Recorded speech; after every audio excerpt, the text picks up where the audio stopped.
जब देश गुलाम था तो समझ में आता है कि भाई उस समय देश गुलाम था, उस समय अंग्रेज़ों का शासन था, तो इंडियन एजुकेशन एक्ट उन्होंने बनाया था, तब तो कोई बात नहीं थी। लेकिन जब देश आज़ाद हो गया तो इसको ख़त्म हो जाना चाहिए था और हमारे गुरुकुलों को अंग्रेज़ों ने नष्ट किया था। हमको उसका पुनर्निर्माण, पुनरुत्थान करवाना था, गुरुकुलों को फिर से भारत में स्थापित करना था, जिससे हमको कीर्तिमान मिल सके जो भारत विश्व गुरु था उस समय के भारत का, हमको ज्ञान हो सके, हम उस तरफ फिर से बढ़ चले। इसलिए गुरुकुल को स्थापित करवाना था भारत में। 200 साल पहले 7,32,000 गांव हुआ करते थे, हर गांव में एक गुरुकुल हुआ करता था और हर एक गुरुकुल एक उच्च शिक्षा केंद्र से जुड़ा होता था। तो क्यों ख़त्म कर दिया गया यह गुरुकुल? क्या खराबी थी इस गुरुकुल में? और आज़ादी के बाद भी यह गुरुकुल हमारे सामने क्यों नहीं आया? हम इसका पुनरुत्थान क्यों नहीं करवा पाए? गुरुकुल को फिर से स्थापित भारत में क्यों नहीं कर पाए? आज इसी विषय पर मैं बात करूंगा। नमस्कार साथियों, मैं अभय सिंह स्वदेशी अवतार के इस नए वीडियो में आपका फिर से बहुत बहुत स्वागत करता हूं।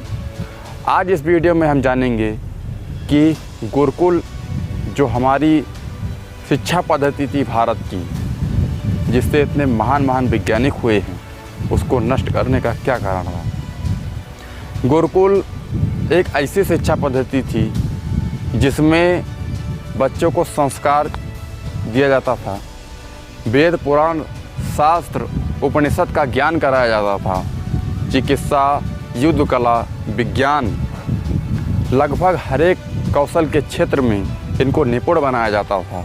और जब यही बच्चे समाज में निकलते थे तो संस्कार युक्त होकर निकलते थे और समाज की सेवा करते थे। जब अंग्रेज़ों ने भारत की शिक्षा प्रणाली का अध्ययन किया, गुरुकुल की शिक्षा व्यवस्था का अध्ययन किया, तो वह जान गए कि इस शिक्षा व्यवस्था को जब तक नहीं नष्ट करेंगे, जब तक इस देश को गुलाम बनाना बहुत ही मुश्किल है, बिल्कुल असंभव है।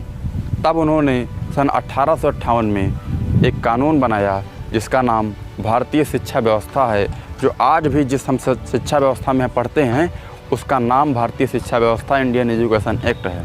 भारतीय शिक्षा व्यवस्था में ना तो कोई संस्कार दिया जाता है, ना तो कोई ज्ञान दिया जाता है, ना तो हमारी भारतीय संस्कृति के प्रति हमको एक जागरूक किया जाता है।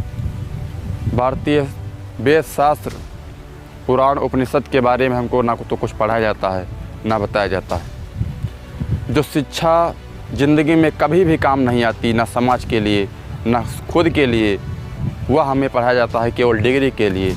और यह डिग्री नौकर बनाने में काम आती है, नौकरी देने में काम आती है। और नौकरी नहीं मिली तो पूरे जीवन भर की हमारी शिक्षा खराब हो जाती है।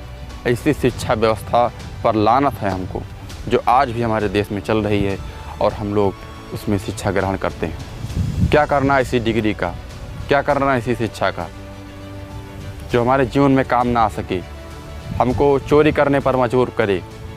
वह संस्कार किस काम का जो लोगों को बलात्कार करना सिखाए। वह ज्ञान किस काम का जिससे हम आत्मनिर्भर ना हो सकें। हमें ऐसी शिक्षा व्यवस्था का कोई मतलब नहीं है, हमें इसकी कोई ज़रूरत नहीं है। हमें हमारी प्राचीन गुरुकुल शिक्षा पद्धति चाहिए, जिससे भारत विश्व गुरु था, वसुधैव कुटुम्बकम को मानता था, सर्वे भवन्तु सुखिनः की कामना करता था और अहिंसा परमो धर्मः को मानता था। मैं उस भारत की गुरुकुल शिक्षा पद्धति की बात कर रहा हूँ। आशा करता हूँ कि ये वीडियो आपके समझ में आया होगा। अगर ये वीडियो अच्छी लगी हो तो लाइक करिए, सब्सक्राइब करिए, और अगर आप हमको कुछ सुझाव देना चाहते हैं तो कमेंट बॉक्स में उसको दे सकते हैं। धन्यवाद।